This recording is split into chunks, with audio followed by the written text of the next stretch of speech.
Assalamualaikum. Waalaikumsalam warahmatullahi wabarakatuh. Oke, baik.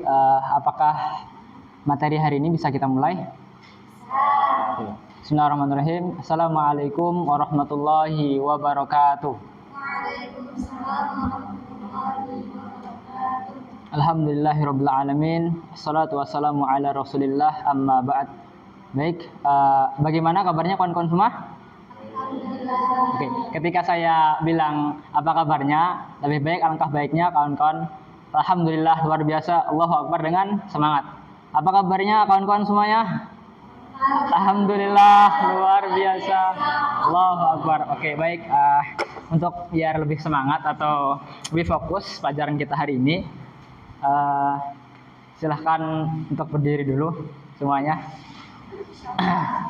Oke, jadi di sini ada 3 kata. Nah, misalkan saya nanti mengatakan sikut, pegang sikutnya. Ketika saya mengatakan sekat, kayak gini tangannya. Habis itu kalau sakit, pegang perutnya. Apa bisa dipahami? Bisa dipahami? Oke, pemanasan dulu ya. Oke, sekat. Oke, sakit. Sikut. Oke, lagi-lagi ya, lebih cepat. Sikut, sakit, sekat, sikut. Oke, sakit, sekat, sekat, sakit, sikut. Oke, cukup. Silakan duduk kembali. Oke, baik. Di sini saya ingin bertanya dulu kepada kawan-kawan semua, apakah sebelumnya memiliki pengalaman di luar kampus ataupun di dalam kampus untuk kepanitiaan? Sudah pernah belum? Pernah. Oke, saya mau bertanya dulu. Kalau dalam kepanitiaan itu biasanya ngapain aja gitu? Silakan untuk menjawab. Siapa yang mau jawab duluan? Bebas mau menyampaikan apapun dalam sebuah kepanitiaan. Boleh silakan.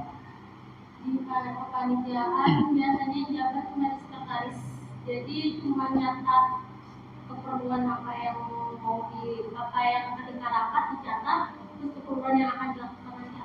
Oke, siapa yang mau menyampaikan lagi? Silakan, siapa? Mau? Silakan. Yang pasti dalam sebuah kepanitiaan itu musyawarah. Oke. Ada lagi? Ada nggak? Bebas mau nyamain apapun, setahunya masing-masing. Yang pasti ya, dalam sebuah kepanitiaan itu adalah yang paling dilakukan adalah sebuah kerjasama. Oke, kerjasama.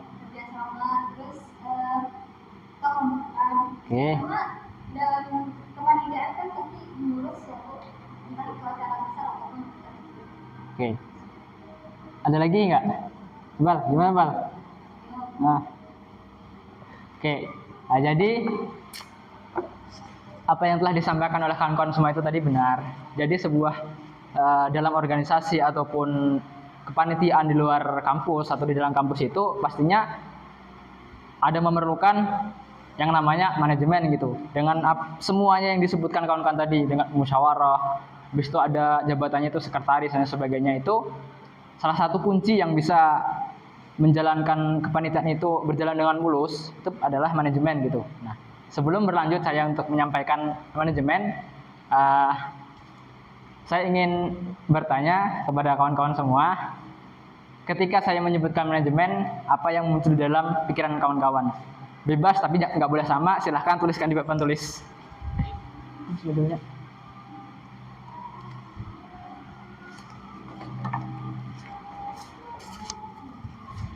Oke, siapa yang mau duluan nulis di papan tulis silahkan.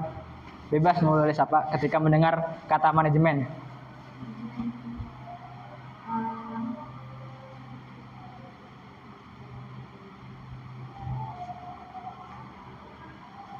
Oke, silahkan. Satu-satu harus bebas. Tapi nggak boleh sama. Kalau sama, silahkan ganti lagi. Boleh membuka Google, silahkan. Oke, waktu. Ayo silakan, bebas.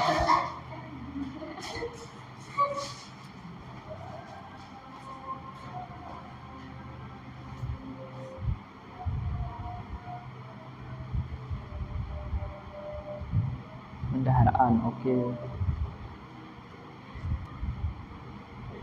Oke, selanjutnya.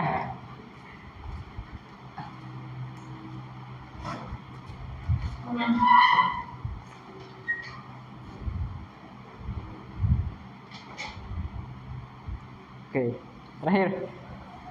Belum ya? Masih ada 2.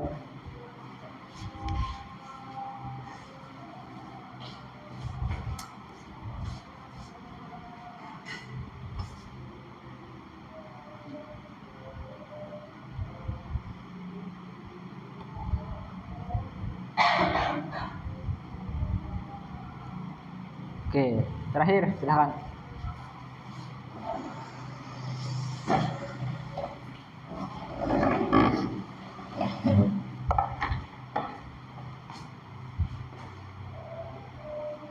Oke, baik.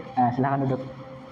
Oke, jadi yang telah disebutkan kawan-kawan semua, yang pertama mengenai tentang manajemen itu pasti ada yang namanya komunikasi. Nah, habis itu ada surat menyurat, ada waktu, pembendaharaan atau keuangan, aturan, seni aturan. Nah, semuanya ini pasti memiliki kalau kita ingin mencapai semuanya itu butuh yang namanya manajemen gitu. Apa sih manajemen itu? Manajemen itu adalah sebuah perencanaan gitu. Kita bagaimana merencanakan sesuatu. Kita berkuliah di sini pun pasti ada perencanaan. Ingin mengadakan suatu kegiatan pasti perlu perencanaan gitu. Kawan-kawan kesini menyiapkan materi semuanya perlu perencanaan gitu. Nah, jadi ingin mencapai semuanya itu bagaimana membentuk komunikasi yang baik, merencanakan, kita prepare untuk menyampaikan sebuah materi itu perlu persiapan. Surat menyurat pun tidak bisa kita H-1 itu menyiapkan surat itu pasti tidak bisa. Waktu, waktu ini terkait manajemen gitu. Nah, habis itu ada bendahara, aturan seni dan sebagainya gitu. Nah, itu yang ingin mencapai semuanya itu butuh dengan manajemen gitu. Nah, tapi tidak hanya sebatas itu saja. Kita ada yang namanya di manajemen itu teori manajemen dasar. Ada 6M. Ada yang tahu nggak 6M itu apa? Kayaknya pernah dengar nggak 6M? Boleh deh buka Google silahkan. 6M itu apa? Silahkan.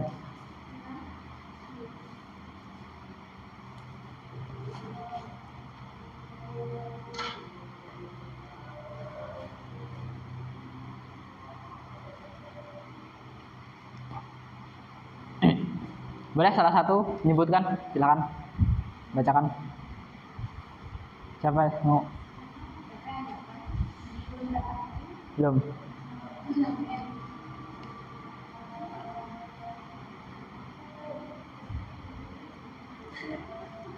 Gimana? Ya, dapat silakan bacakan. Dapat 6 aja. Yang pertama apa? Oke, manusia. Terus? Sin.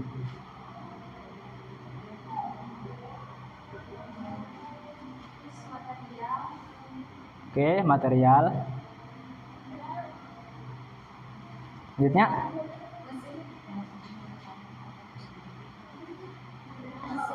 Apa lagi? Oke.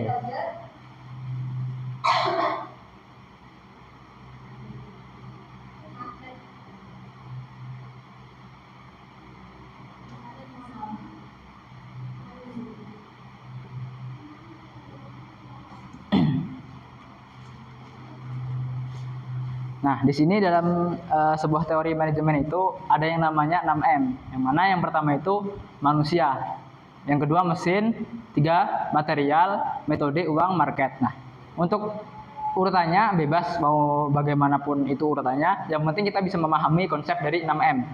Kalau kita ingin kegiatan kita termanage dengan baik, kita harus memahami ini. Kalau misalkan kita di kepanitiaan atau di sebuah organisasi. Nah, yang mana manusia ini apa? Nah, manusia, man atau manusia. ketika kita ingin mengadakan sesuatu, kita memiliki mesin, memiliki material, bahkan memiliki dana atau uang yang banyak, tetapi tidak memiliki manusianya, tidak memiliki SDM atau tidak memiliki sumber daya manusia, itu tidak akan tercapai gitu. Ya buat apa kita ngadain sesuatu, seminar, kegiatan apapun lah, public speaking dan sebagainya, ketika tidak ada manusia, itu ya sama saja gitu.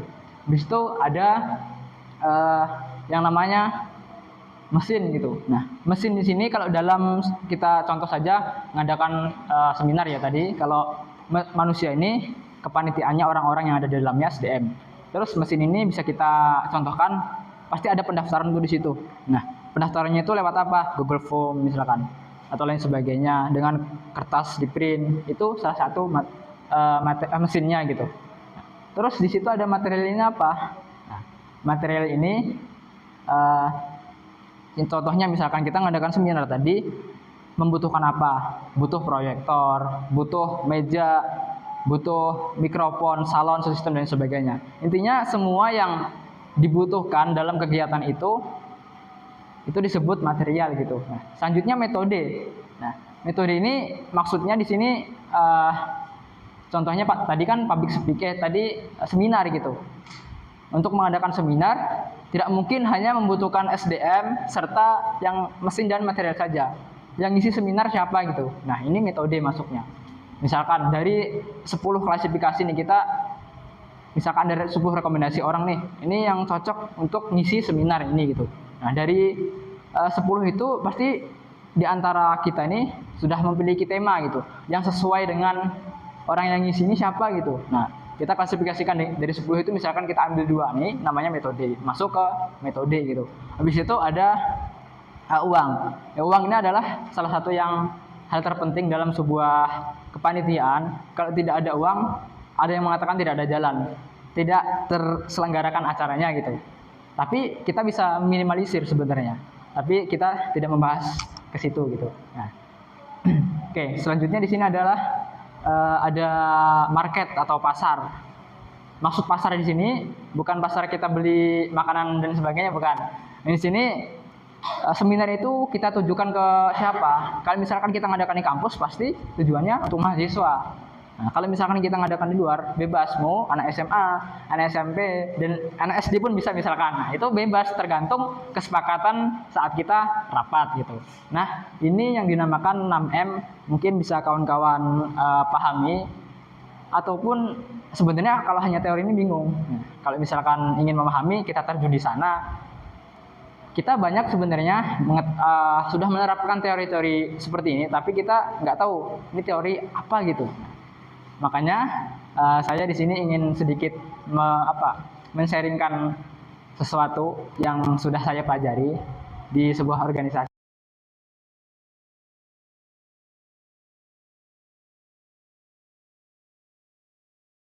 Manusianya tadi, SDM-nya, di situ ada uang, mesin, material, metode, market, sudah terkumpul semuanya. Pasti ada yang namanya POAC. Ada pernah dengar nggak POAC? Pernah nggak? POAC ya POAC. POAC. Silahkan buka Google kalau. Oke, silahkan POAC.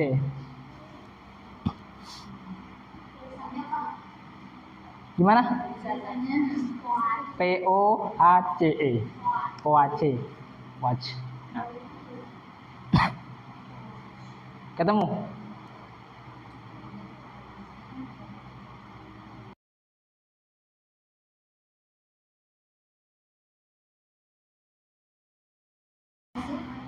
Apa yang pertama tadi? Planning. Dua? Organizing. Oke. Controlling. Dan controlling. Oke.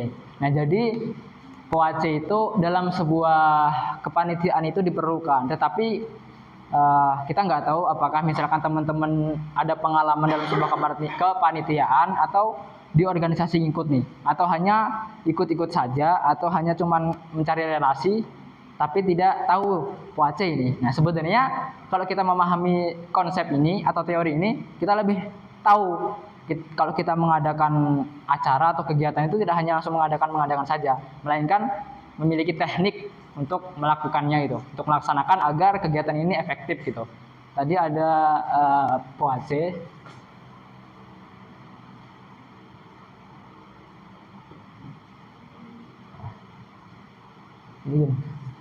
Nah, yang pertama tadi planning. Nah, Google-nya tutup dulu ya. Nah, mau nanya, planning itu apa? Hah? Perencanaan. Ada lain nggak selain perencanaan?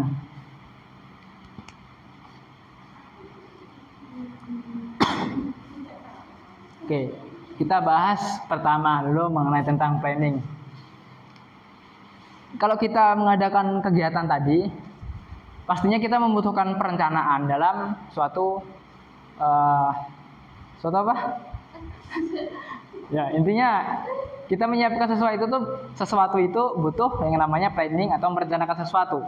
Butuh merencanakan seminar tadi, jauh-jauh hari kita harus memikirkan atau ekspektasi kita untuk kegiatan ini tuh apa gitu. Planning menyiapkan sesuatu, apa yang harus disiapkan. Misalkan contohnya dalam sebuah kepanitiaan itu banyak yang harus kita siapkan, terutama konsep dan sebagainya gitu.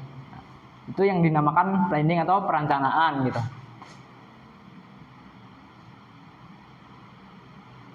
Oke, yang kedua ada organizing.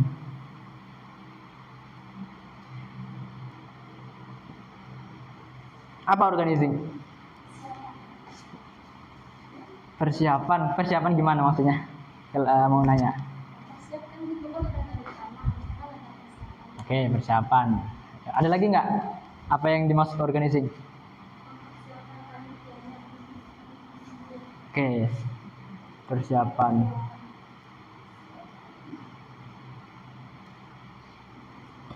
Oke, benar ketika kita bikin kegiatan yang pertama tadi sudah merencanakan nih. Intinya pasti entah ide itu dari siapa, dia itu memplanningkan kita mengadakan rapat gitu, rapat yang perdana pertama kali gitu. Dia mencurahkan, oh ini ada kegiatan seperti ini gitu. Nah, nantinya saya harapannya kegiatan ini akan seperti apa gitu, seperti ini misalkan. Itu sebuah perencanaan atau planning tadi, langkah paling awal tadi. Nah, terus habis itu ada organizing gitu. Organizing, pengorganisasian atau persiapan. Semua cakupan mulai dari mempersiapkan, kalau dalam organizing ini sebutannya konsep ya. Kalau di atas itu masih apa ya namanya, masih cuman di pikiran kita aja gitu, belum menjadi sebuah konsep gitu. Kalau di organizing ini bisa kita sebut konsep. Konsepnya ini kegiatannya bagaimana. Habis itu untuk mencapai hal tersebut pastinya membutuhkan SDM, membutuhkan manusia tadi. Manusianya siapa sih ketuanya, habis itu sekretarisnya siapa, bendaharanya siapa, dan divisi-divisi yang memang diperlukan untuk kegiatan tersebut. Yang ketiga, activating, ya kan? Nah, activating apa? Hah? Pelaksanaan.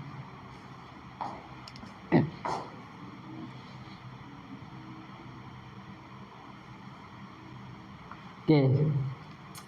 Ada yang bisa menjelaskan maksud dari pelaksanaan ini bagaimana?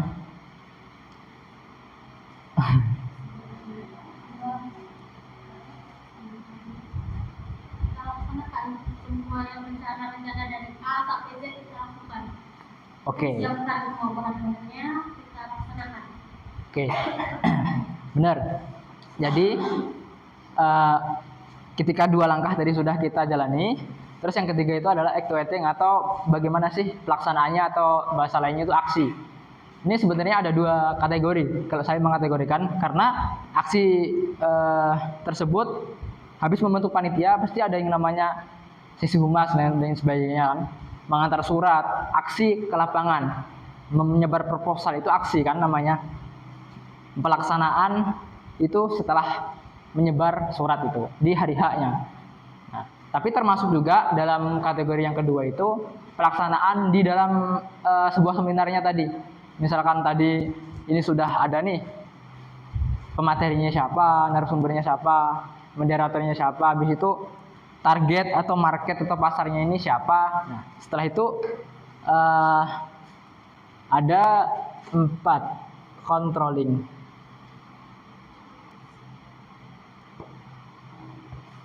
Apa controlling?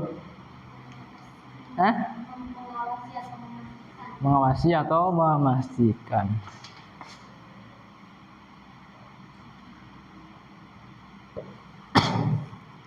Ya, jadi setelah 3 langkah itu sudah dijalankan, kita mengawasi. Ya, siapa yang tugas mengawasi ini? Sebuah PJ atau SC atau ketua kalau tidak ada SC dan OC. Atau bahasa lainnya ibaratnya Allah ini sebagai controlling kita gitu. Nah, controlling bagaimana seorang hamba menjalankan aktivitasnya sehari-hari, apakah menjalankan apa yang diperintahnya atau bahkan melanggarnya gitu. Nah, ini sebuah pengawasan dari Allah Subhanahu wa taala kepada kita. Nah, itu kalau sisi agamanya itu. Ini kita membahas sisi umumnya sebuah manajemen. Bagaimana sih? Ini harus spesifik nanyakannya. Misalkan dari sekretaris bagaimana progres untuk persuratan, surat menyurat administrasi ini bagaimana? Yang perlu menjadi catatan ketika pengorganizing atau mempersiapkan tadi, harus yang namanya timeline itu harus ada, job desk itu harus benar-benar sesuai gitu. Karena kebanyakan problem di suatu organisasi atau kepanitiaan itu job desk-nya nggak jelas atau timeline-nya kapan sih dilaksanakan, terakhirnya itu kapan. Misalkan hari ini tanggal 16 ya, nah, rapatnya hari ini. Jadi 3 hari ke depan tanggal berapa itu harus selesai surat menyurat misalkan. Habis itu tanggal 3 hari ke depan proposal harus semua disebar. Itu harus ada timeline-nya gitu sampai hari H-1 gitu. Itu yang harus menjadi catatan gitu. Tidak hanya itu, semua bidangnya harus ditanyain. Seorang ketuanya harus menanyakan atau seorang SC tadi menanyakan kepada divisi-divisi yang lain bagaimana pendanaan, bagaimana sesi pelengkapan acara, apakah ada kendala. Kalau ada kendala kami siap bantu gitu. Misalkan dari sisi pematerinya tadi misalnya kalau belum ada bisa dibantu gitu.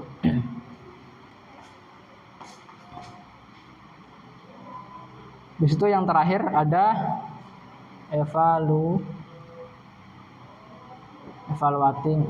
ini gimana maksudnya? Oke. Ada rapat acara itu berjalan gimana, apa ada kendala selama acara terjadi, apa pengeluarannya membengkak atau pas. Oke, jadi evaluating tadi atau evaluasi ya. Ya, jadi semua evaluasi ini terakhir ketika semua kegiatan itu sudah terlaksana. Ini hal yang wajib untuk kita laksanakan. Tetapi yang mungkin beberapa di luar sana memang ini dianggap tidak penting. Karena kita harus mengetahui sisi kekurangan kegiatan kita pada hari ini itu apa gitu. Harus mengevaluasi dari pra acara, selama proses acara, habis itu pasca acaranya itu harus kita pahami gitu. Apa sih kurangnya dan bisa untuk pelajaran ke depannya gitu. Nah, jadi ini yang namanya sebuah manajemen tadi. Kita sudah mempelajari tentang 6M. 6M itu tadi ada manusia, ada mesin, ada material, metode, uang, market. Itu harus kita pahami sebagai landasan dasarnya. Habis itu PUAC. Sebenarnya PUAC ini kita semua ini sudah paham, sudah tahu, tapi mungkin nggak tahu istilahnya aja gitu. Istilah dari manajemen gitu. Oke, jadi kalau kita ambil dari sisi agamanya, di dalam Al-Quran itu banyak surah yang membahas mengenai tentang manajemen itu. Nah, salah satunya saya ingin mengutip Quran surah Al-Hasr ayat 18, bisa kawan-kawan buka di Quran Kemenak. Ya ayyuhalladzina amanu taqullaha wa tanzur. Oke, siapa yang mau membaca silahkan. Quran surah Al-Hasr ayat 18. Surah ke-59. Ada. Siapa yang mau baca silahkan. Baca ayat Arabnya satu, baca artinya satu. Silakan. Hah? Ayat 18.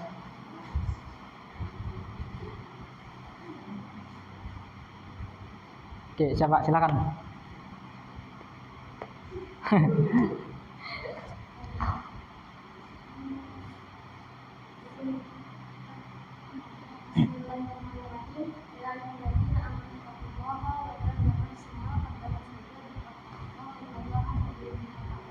Oke, artinya siapa? Ganti.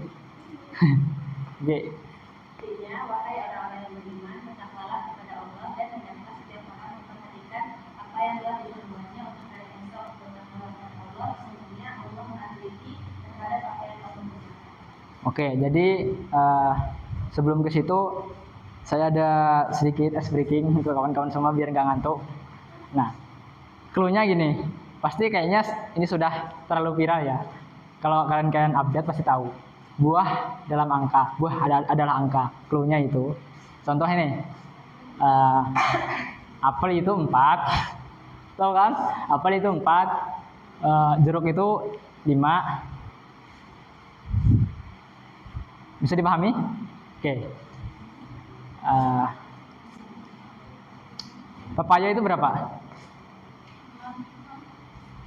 Berapa tadi? Oke. Apa lagi ya? Jambu? Mangga? Ya terlalu mudah untuk kalian ini. Tidak cocok untuk anak-anak mahasiswa kuliahan. Sebenarnya cocok untuk anak SMP atau SMA gitu. Tapi nggak apa-apa, sedikit pencairan daripada layang-layang ngantuk gitu. Tadi kita balik lagi di Quran surah Al-Hasyr ayat 18, surah ke-59 tadi disebutkan ya ayyuhalladzina amanu wal tanzur nafsum ma qaddamat ligat wattaqullaha innallaha khabirum bima ta'malun. Oke, jadi di situ apa sih maksud Allah di situ? Kan di situ kita disuruh bertakwa gitu.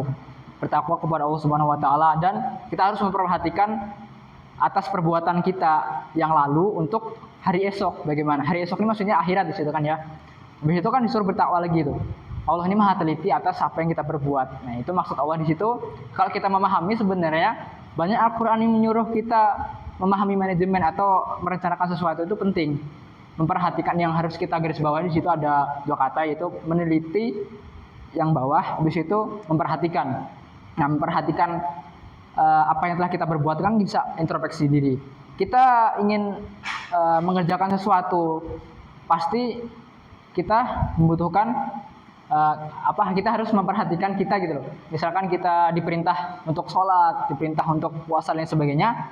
Sebelumnya kita bagaimana? Sudah benar atau enggak gitu loh, puasanya, sholatnya dan sebagainya itu untuk introspeksi diri untuk kedepannya agar lebih baik untuk mempersiapkan kita ke akhirat gitu. Itu namanya perencanaan sebenarnya. Kalau kita ingin sholat, ingin kemanapun menuntut ilmu di sebuah majelis itu pasti memerlukan perencanaan. Atau bahkan ada tabligh akbar yang besar, kita merencanakan dari hari ini gitu untuk hadir gitu. Bahkan pesan tiket atau kita VIP misalkan, nah, itu sebuah perencanaan. Kalau kita dalami itu dalam sebenarnya membahas tentang manajemen. Kalau untuk hanya kajian tekstual saja, mungkin itu apa sih sisi manajemennya di mana gitu. Tetapi dalam tafsir Quraisy Shihab dalam Al-Misbah itu vol 17 atau jilid 17, beliau itu kalau saya ambil penjelasannya dikontekstualisasikan, kan itu sisi teologis masih penjelasannya masih kayak sisi bertakwa gitu. Kalau untuk ditarik ke zaman sekarang atau sebagai di umum, nah itu maksudnya di situ tadi ketika kita sudah merencanakan sesuatu, kita sudah melakukan sesuatu, nah kita harus meng-cross check kembali, bener nggak sih? Nah kita harus merencanakan kembali untuk kedepannya gitu, untuk bekal di akhirat gitu. Bahkan di tafsir Kemenak juga seperti itu. Allah ini Maha teliti, kita harus teliti tadi tugas seorang pengawas atau controlling tadi. Allah ini Maha teliti, atau bahkan kita umumnya itu ketua ini teliti untuk pekerjaan kita buat kegiatan gitu. Makanya harus kita perbaiki, harus melalui perencanaan dengan baik, melalui dengan 6M, bis itu puace, itu merencanakan dari awal sampai akhir. Setelah evaluasi itu Allah itu kan teliti. Makanya kita ketika mengerjakan sesuatu yang Allah perintahkan atau menjauhi larangannya itu Allah itu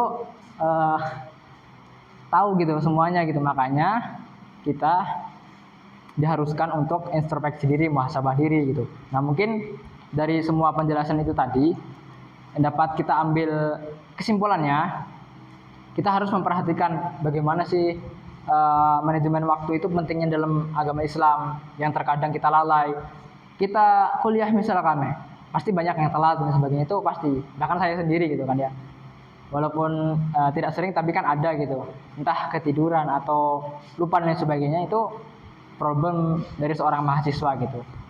Apalagi dekat gitu. Dekat itu sebenarnya menjadi problem karena lalai, 5 menit aja, 5 menit lagi gitu, santai dulu gitu misalkan. Itu sebenarnya yang harus kita jauhi gitu. Yang benar sebenarnya kita bisa memanage waktu, malah kita lalai gitu. Dekat kan sebenarnya kita harus bersyukur. Dekat kan jalan kaki itu aja cukup, nggak menghabiskan bensin dan sebagainya gitu. Nah, mungkin dari sisi umumnya seperti itu. Kalau dalam Al-Quran tadi, kita harus memperhatikan semua dalam Al-Quran itu, beberapa ayat ini tuh pasti perlu perencanaan ketika kita mengadakan sesuatu. Nah, mungkin itu saja yang dapat disampaikan. Salah hilafnya mohon dimaafkan. Akhirul kata, Assalamualaikum warahmatullahi wabarakatuh.